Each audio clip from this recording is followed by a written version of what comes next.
Geno, when you, after you did your halftime interview, you went to the locker room and you were going the wrong way. I was wondering if that was on purpose or not. And my car's parked over there. And, the other thing is, do you have any preliminary report on Ace's day? No, Doc's taking a look at it right now, and there was on the video, it was, you know, she was going through the lane, trying to get from here to there, and somebody on the other team, I think, just kind of tweaked it a little bit. I guess they'll know more, you know, if they look at it more in depth. But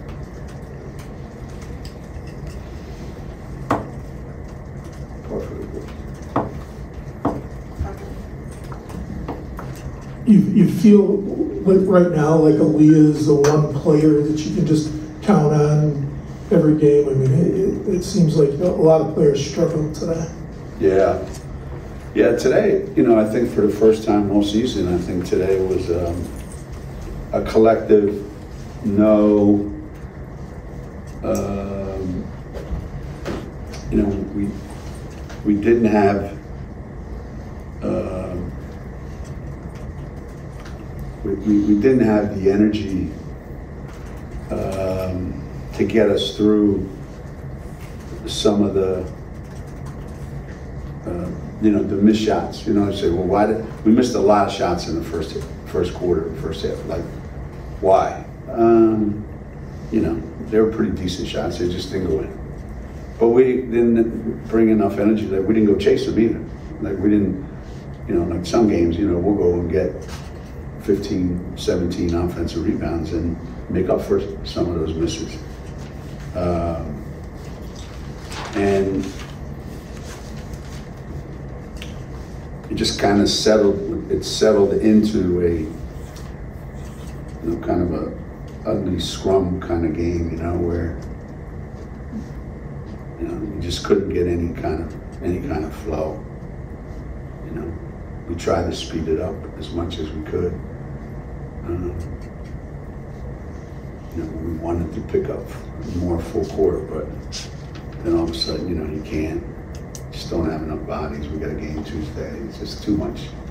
So we had to kind of settle for some of that. And in the second half, we just made it pretty simple. You know, you guys stand there, stand here, stand here, and stand there. And Leah and Dorka, you guys stand in that spot over there, and we're going to throw it to you every time down the floor. And then let's go. And that's basically what we did. Following up on that, oh, that's loud. Just seeing Aaliyah's development into just upperclassman and consistent player, where do you think that kind of just sparked from? Well, I hope from her. I don't think it comes from anywhere else. You know, I think you get to a certain age, you should expect some things from yourself that are a little bit different than before. You know, we talk about that a lot in our program. You know, act your age, play your age. You know, so if you're a freshman, you know, you're not expected to play like a senior. But if you're a freshman here at UConn, you can't play like you're in high school either. So by that same token, if you're a senior at Connecticut and you played a lot of basketball, we can't be worried about you. I can worry about a lot of things, but not you. So, you know, Leah, Dorka, but, you know, Leah comes a point where, you know, you're going to stay the same and be whatever you are for good, or you're going to change and you're going to become something more. And every kid has to make that decision, really. You know, some kids don't make that decision. They just see how hard it is to become something more, and they don't want any part of it. And Leah's put in the work, you know, and she's getting the benefits out of it. The confidence that she's gotten is probably the biggest thing. She's playing with more confidence. You know, like that drive down, full court drive down a lane that has probably 1 in 50 million chance of going in. That takes a lot of goddamn confidence to shoot that shot. I was on FanDuel going, 10,000 to 1, that don't win. I punched my phone, I think I made a couple bucks. Geno, yesterday you got a little philosophical about not taking everything and letting it get to you. So I wanted you to grade yourself on how you did, especially in the first half today. And did you consciously think about that? I do. I think about it. I consciously think about it.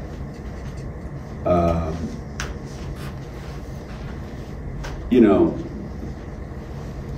there's big picture things that when you're in my position, you know, you're responsible for a lot of big picture things. You know, it's a big program. It's involved. It's, you know, a massive undertaking for me, for our coaches, for our players, for our staff, support staff, ticketing, marketing, athletic department staff. It's a lot. So you are responsible for those big picture things. And sometimes I think you get so deep into the weeds of this stuff, and then every little thing starts to become a major obstacle that you are taking on, which over a period of time, you just can't function like that anymore. I had a conversation with a friend of mine a few years ago. They were planning a trip to Europe. He's a men's coach. And he's on the phone and he's asking me questions, and I said, what are you doing? He said, I'm working with my academic counselor, checking on the kids' grades, you know, making sure they're doing all right and all that. So don't you have an academic guy that does that? Yeah. I said, is there somebody on your staff that monitors that every day? Yeah. I said, but you're here in the middle of the summer doing that? Yeah. And then I'm gonna put this trip to Europe together. I said, like what? You know, travel and hotels and games. I said, seriously, you do all that? He says, yeah. I said, be honest with you, I just want to know, like, when are we leaving? When are we playing? Where are we eating? And when are we coming home? And I have a great bunch of people that make sure it all happens. I said, so you either have the wrong staff or you haven't given them the ability to delegate to them that they can do all that. And I've always been a great delegator.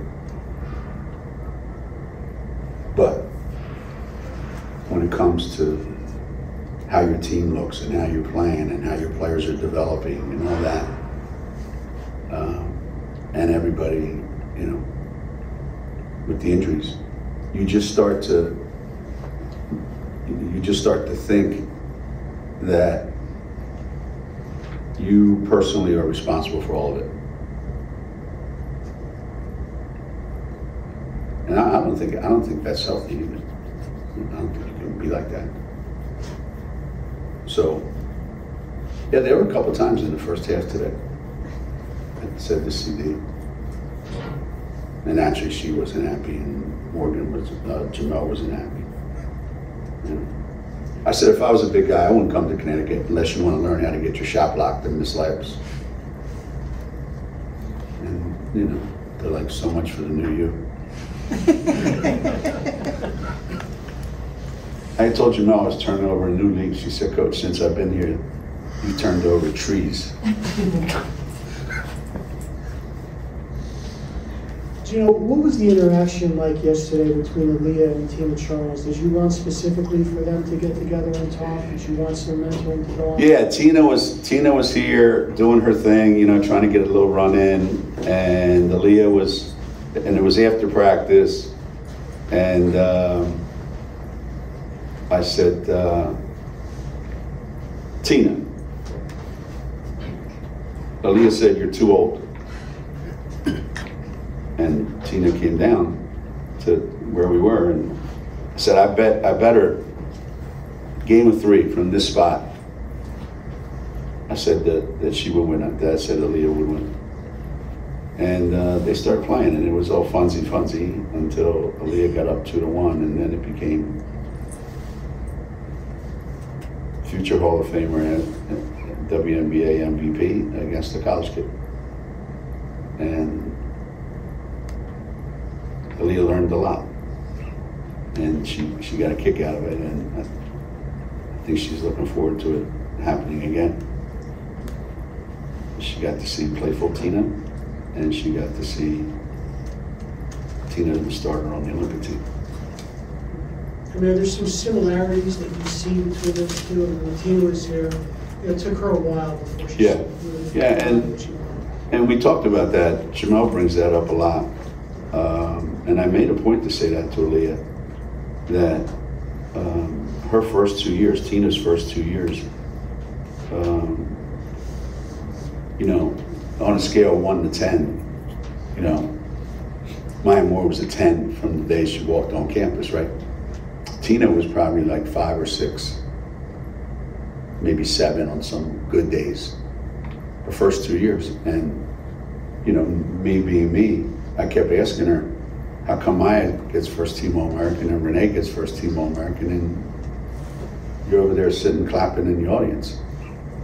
And she said, next year, that'll be me. Okay.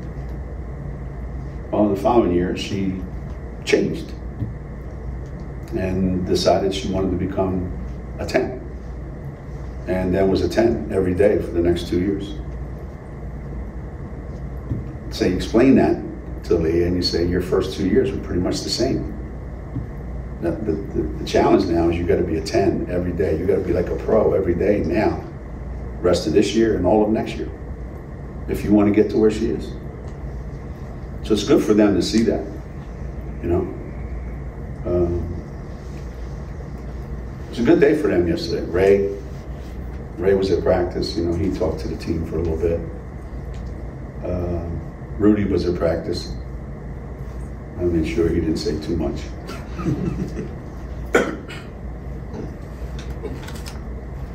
Anything else for Coach? Yeah, it's not even worth talking about the game. Don't even bother. Talk about the NFL playoffs. Do you feel like you only have 5 players right now, Geno? I mean, you tried to sub in at the end, and neither one of them.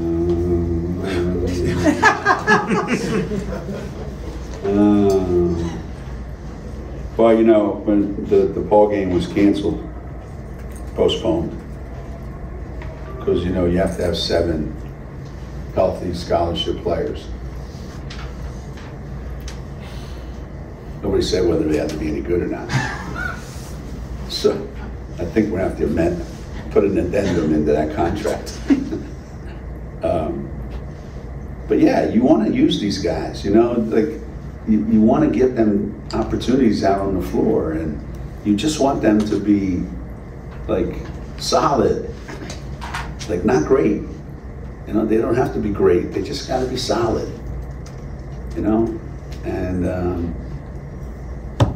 for some, it's a struggle to do that, and I don't get it. So yeah, it does feel like sometimes, and you know, you want to give some of these guys a rest with all the games we have coming up the next 2 weeks.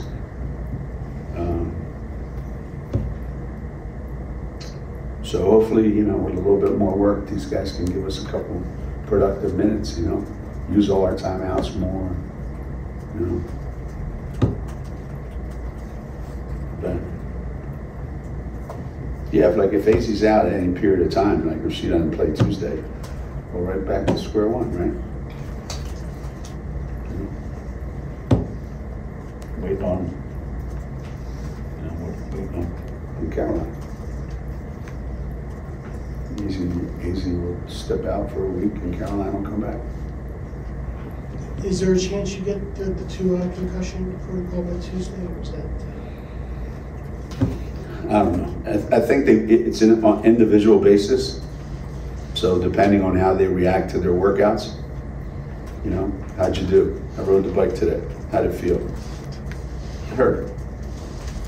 So, but not as much as yesterday. Oh, that's positive. What else you do? I shot a little bit. How'd it go? Not good. But not as bad as yesterday. So that's what PASS is for. I'm doing great. I'm not as bad as yesterday. And we move on. Boats against the current. Going ceaselessly into the past.